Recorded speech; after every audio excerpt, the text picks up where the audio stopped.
is really a special place. It has been a rare thing to arrive with an easy landing on a sweeping sand beach in our paddle so far. The campsite is quite magical as well, tucked into a quiet pine forest with shaded views of East Penobscot Bay.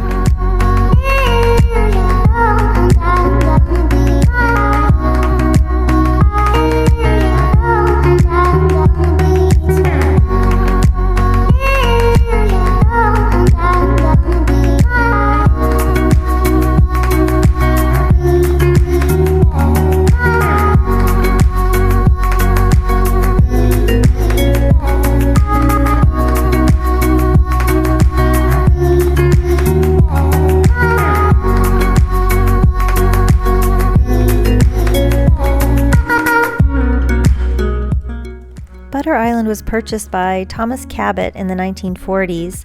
Thomas Cabot was an interesting gentleman and philanthropist with wide-ranging interests. He made his fortune on a family chemical company, Cabot Corporation, but had a love of the outdoors and had a passion for conservation. He was an avid canoeist and helped to develop the first usable aluminum canoe. He vowed to preserve Maine's outer islands and acquired approximately 50 islands throughout Maine. Quite a feat. He established foundations to keep them preserved. A portion of Butter Island is now open to the public for use with camping on Nubble and Orchard beaches. A hiking trail to the top of Montserrat Hill affords sweeping views of Penobscot Bay.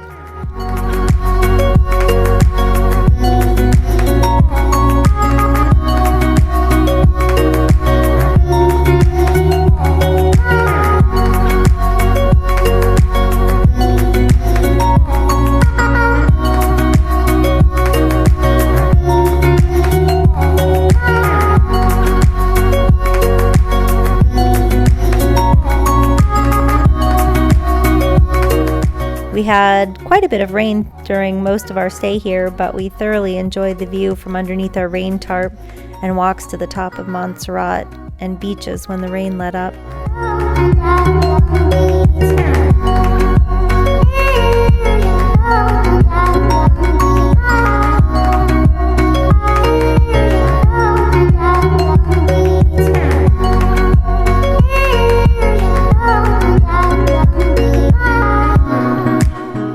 Carpenter ants at work. They've been digging out all of this sawdust.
With our new cables, we were certain that our charging issues were over, only to discover that our panel was only giving juice occasionally. Under examination, we found a fault in the wire that was directly attached to the panel.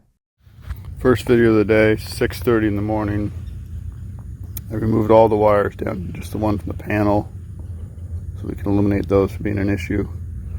We got the panel, pretty beautiful, direct sun. I jiggle the wire, I get nothing. I just have no power at all. I mean, the battery's close to dead. I reached out to Voltaic again, earnestly working my way up to the top of their special customer category. Once they latched onto our desperation, they sent a new one. To expedite the shipping, we needed a physical address, and Stonington Sea Kayak stepped up. Even with expedited shipping, this kept us in the area for multiple days.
Less glamorous commute to the grocery store.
This week embodies what this trip is really about.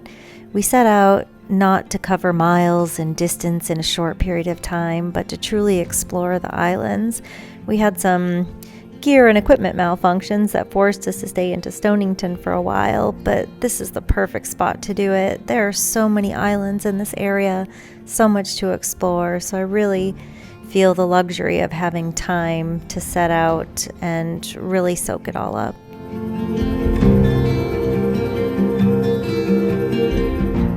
After watching a stunning sunrise and enjoying morning coffee on the French press, we have an easy morning paddle to Nathan's Island.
Katie and I had to take stock. In the midst of our solar panel malfunction, my cell phone got a moisture alarm, disallowing the possibility of charging it, and the seat of my kayak was deteriorating in small pieces by the day. At the peak of these difficulties, we got an offer to be a caretaker for the rest of the summer on one of the islands we had previously stayed on. The offer was interesting and worth considering. Take the rest of the summer off, repair gear, take up the paddle the following summer. What to do, what to do. It quickly became apparent that there was really little choice. Our enjoyment of no obligation except to each other and the draw to head north wanderlust outweighed any potentials of the offer. So we got our gear sorted and headed north. It was a new sense of wonder how heavy the weight of the emotional toll of making the decision was until we made our choice, which was definitely the right one.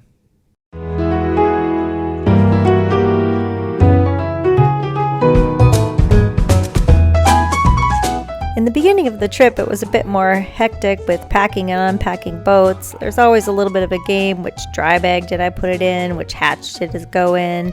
Always a game of rebalancing as we drink fresh water, and that volume changes as well. But by this point, we've got it down to a pretty good rhythm.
Okay folks, I'm going to talk to you a little bit about our tent. We have a Mountain Hardwear. Yep, Mountain Hardwear. I believe it's a Mineral King 3-person, 42.5 square feet. It's a nice 3-season tent. In outdoor vernacular, that means it's good for late spring, summer, early fall. It's a 3-person, which we wanted because, gosh darn it, I'm a tall dude and I want to be able to sit up in my tent. Now, been some minor issues with this tent. It's been a fairly good tent. We've used it hard and heavy now. The issue that we have with this tent is that we now get wet when we're in the tent. My gut tells me this is because the tent has been stretched out over time and our condensation builds up on the inside of the tent, and then it touches the screen of the tent and it drips down upon us. Now, I'm pretty sure that Mountain Hardwear foresaw this potential problem because they put this silly little ventilation system here. You can see it's got a little toggle thing that velcros up and it's supposed to gap it open so there's air coming in so you don't over condensation. Now, that has not worked too well. So, what I've done to modify this, I'll show you inside the tent. What I have done to modify this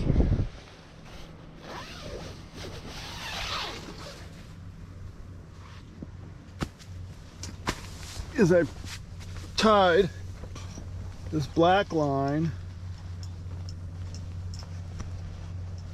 that goes all the way down. You can see right down the center point. I tied it from inside the top of the rain fly and staked it out. And what it does is it holds the mesh tight at the top and then the screen tight at the bottom, so they're not touching each other, hopefully minimizing the amount of moisture that comes down upon us. A slight modification of the tent is kind of getting it through.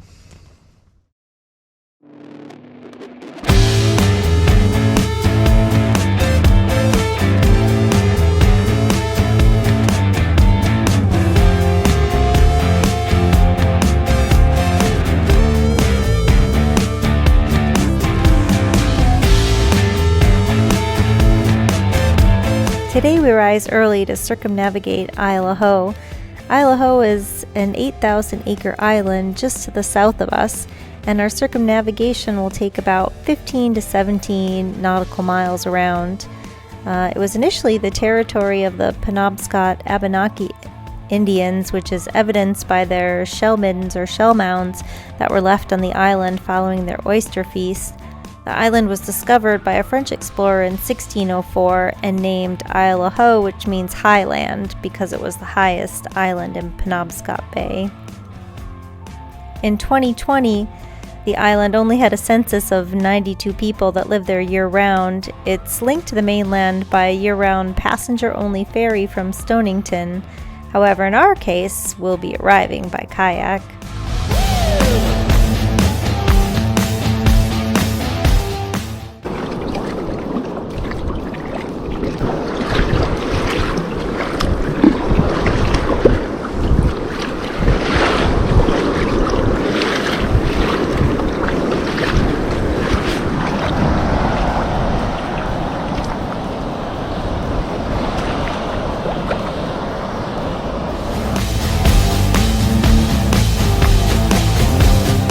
Over half of this island was given to the federal government by heirs of early settlers and now makes up part of Acadia National Park.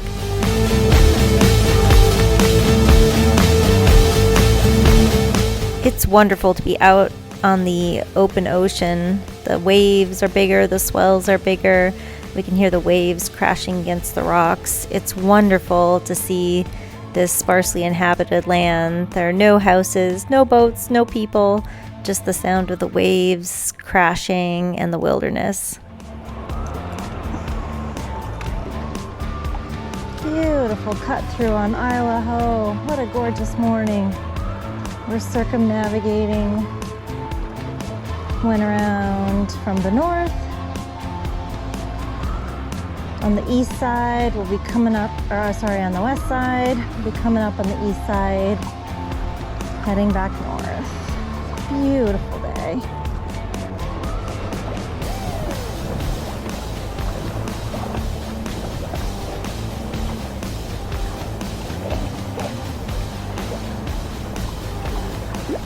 What a crushingly good circumnavigation. It had all the elements: exposure, isolation, wildlife, struggle, wonder over every swell, and the best possible paddle partner.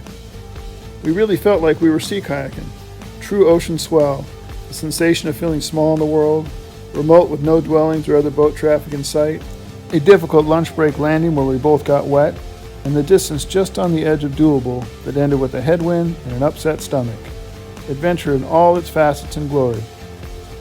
We also believe we saw a short-finned mako shark, and I'm sticking to it. We had seen porpoise and sunfish on this trip, and this was definitely a fin that moved unlike a sunfish and not the shape or thickness of a porpoise. It was definitely a dorsal fin, black and rounded, but square, moving with the elegance of a comfortable predator.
It's rain and fog in the forecast all day today, so after a big day of paddling yesterday, we're going to take a down day and just enjoy our time on Nathan's.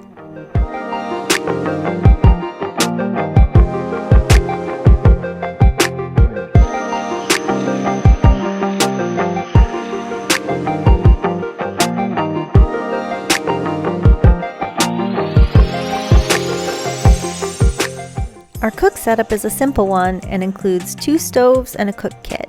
We use John's MSR Dragonfly stove for cooking our food. This powerhouse of a stove is so incredibly reliable. He has had this stove for over 20 years and it's still going strong. Part of the beauty of the stove is that it can use a wide range of fuels such as white gas, kerosene, and even auto fuel. We use my Jetboil flash primarily for boiling water and making coffee. The Jetboil uses only isobutane canisters, and the heat supply really can't be titrated for cooking.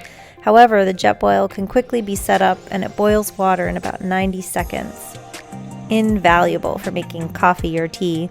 The best part of this setup is the Jetboil French press accessory I purchased to make morning coffee. As a creamer, we enjoy Laird Superfood Creamer, which adds a subtle rich flavor and added boost in the morning. Our cook kit consists of a nesting 2-person GSI Pinnacle cook kit, which is made from hard anodized aluminum with a pot, fry pan, strainer lid, 2 bowls, and 2 insulated mugs. To complete our cook kit setup, we added 2 small plates, 2 sporks, a knife, a wooden spatula, and 2 lighters.